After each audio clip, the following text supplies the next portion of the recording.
ईश्वरी माधवी चन्द्रसहोदरी हेममये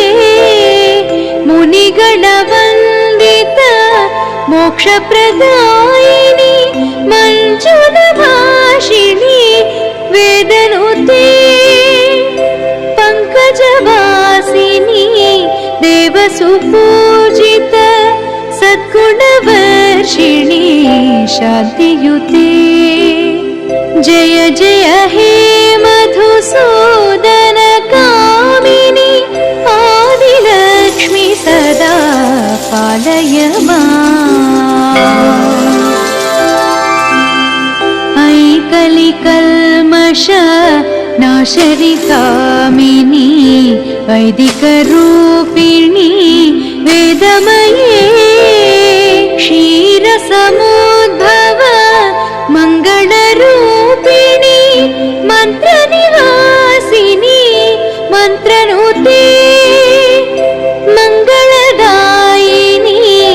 अम्बुजवासिनी देवगणाश्रित पादयुते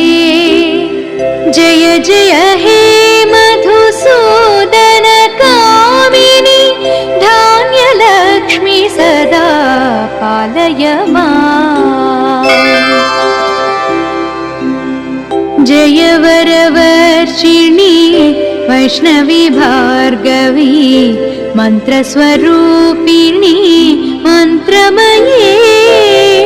सुरगणपूजित शीघ्रफलप्रद ज्ञानविकासिनी शास्त्रनुते भवभयहारिणी पापविमोचनी साधुजनाश्रित पादयुते जय जय हे मधुसूदन कामिनी धैर्यलक्ष्मी सदा पालय